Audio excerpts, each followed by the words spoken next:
For 4 decades, the ranking was settled. Rolex sat at the top of the Swiss watch industry, untouchable, deliberate, producing just over 1 million watches a year and controlling demand like a weapon. Behind it, in second place, was Omega, the brand that went to the moon, the brand that dressed James Bond, the brand that sold Speedmasters and Seamasters to millions of aspirational buyers who could not afford a Rolex but refused to wear anything less serious. That was the order of things. It is not anymore. According to the 2026 Morgan Stanley and LuxeConsult Swiss watch industry report, corroborated by export data from the Federation of the Swiss Watch Industry, the most authoritative annual ranking in the business, Omega is no longer the second largest luxury watch brand in the world. It has slipped to 5th place.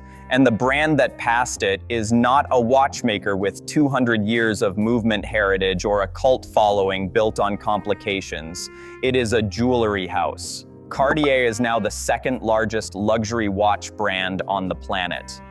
And the watch press, the same outlets that published breathless coverage of every new Omega colorway, every Seamaster anniversary, every Bond tie-in campaign, has said almost nothing about it. This is that story. To understand how Omega fell, you have to understand what Omega was built on. Omega's business model was always fundamentally different from Rolex. Where Rolex manufactured around 1 million watches a year and kept its wait lists deliberately tight, Omega played volume. In its peak years, the brand was producing somewhere between 600,000 and 800,000 pieces per year, covering multiple price points from the entry-level Seamaster 300 to flagship complications pushing $50,000 and beyond. That strategy worked brilliantly when the middle of the market was healthy. Aspirational buyers, professionals earning solid salaries and spending carefully on the things that signal taste and success form the backbone of Omega's customer base. The Speedmaster at $5,000, the Seamaster at $4,000. These were reachable targets for a growing global middle class that wanted a serious watch and was willing to work for it. Then the market polarized, and it did so with remarkable speed. The 2026 Morgan Stanley report documents the structural shift with precision. Watches priced above 50,000 Swiss francs, the threshold for the ultra-premium tier, represented just 1.4% of industry volume, but they contributed 89% of total export value growth. The ultra-premium tier did not simply survive the downturn, it accelerated directly through it. Everything below it compressed. Omega's core price range, $4,000 to $12,000, absorbed the full impact. The aspirational buyer who once stretched for a Seamaster is now buying a Grand Seiko or a Tudor or walking into the gray market and picking up below retail a watch that was full price 2 years ago. The market did not punish Omega for producing inferior timepieces. It punished Omega for selling to a customer the economy quietly stopped producing. And the geography made it worse. The collapse of the Greater China luxury market, once Swatch Group's most important growth engine, hit Omega harder than almost any other brand at its price point. Chinese consumers who had driven Seamaster and Longines volumes through a decade of expansion pulled back sharply, and the mid-tier segment had no other market large enough to absorb that loss. The damage is visible in the data. Within the top 50 brands tracked by Morgan Stanley, Omega was counted among the names facing significant revenue contraction. For the first time in a generation, it no longer holds second place. It sits at 5th, behind Rolex, Cartier, Audemars Piguet, and Patek Philippe. Swatch Group, which owns Omega, reported an 89% profit collapse in 2025. Its stable of brands, Omega, Longines, Blancpain, and Breguet, all contracted. Swatch Group's brands did not participate in Watches and Wonders Geneva 2026, the industry's most important annual showcase. This retreat began when the group departed Baselworld in 2018, and it has only deepened since. The group that once commanded the largest floor presence at Baselworld did not show up at all.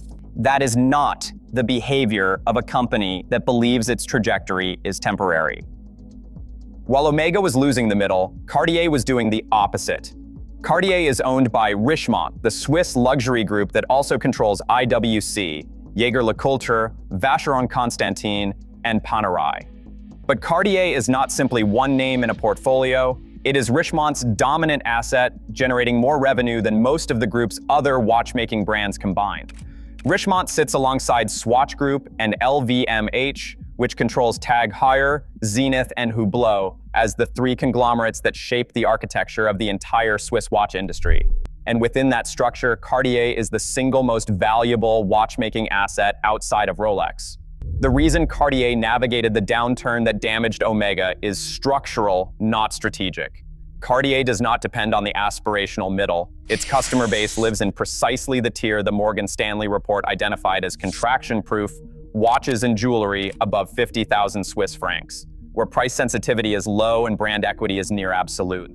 The Santos at around $12,000, the Tank at $8,000, and above them, high complications and jewelry pieces that compete directly in the tier where the growth is. These are not competing for the same buyer as the Seamaster, the Santos, the Tank, the Ballon Bleu.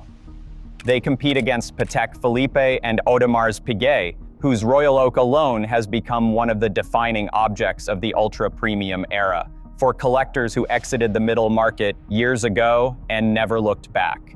Cartier positioned itself in that tier quietly over decades, using its jewelry identity as leverage that pure watchmakers cannot replicate. At the very top of that ultra-premium tier sits Richard Mille, producing just 5,000 watches per year at prices averaging six figures, with Rolex, Patek Philippe, Audemars Piguet, and Richard Mille together commanding 49.1% of combined Swiss watch market share according to the Morgan Stanley data. That concentration at the extreme end is precisely what the report's polarisation thesis describes. The brands that live above the 50,000 Swiss francs threshold didn't just hold share, they took it from the middle. A Cartier piece carries a dual nature that no Swiss watchmaker can engineer its way into. It is a watch and a jewelry object simultaneously.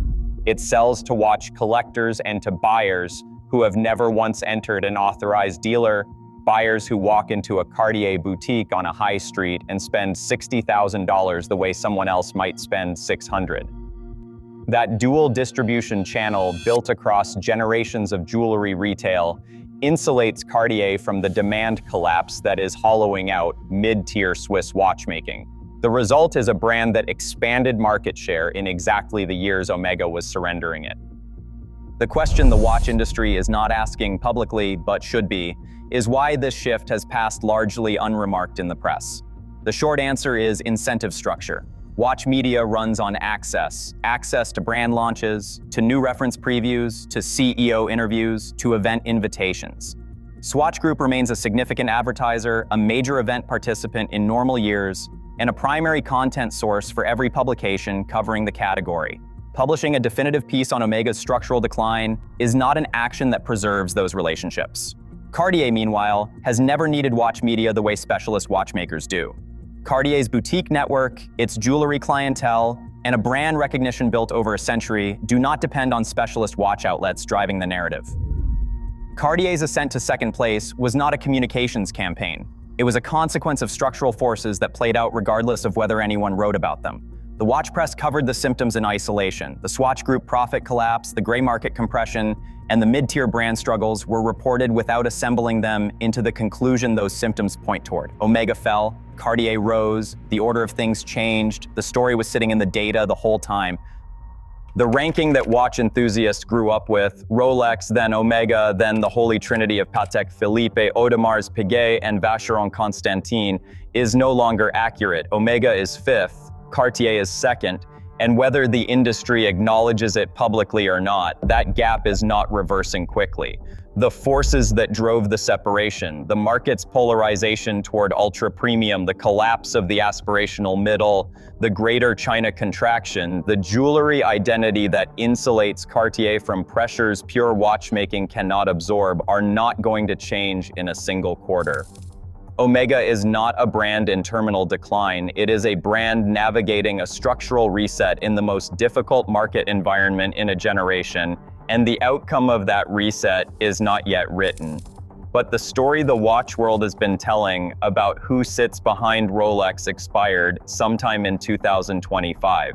The industry knows it, the data confirms it, the watch press just hasn't said it yet.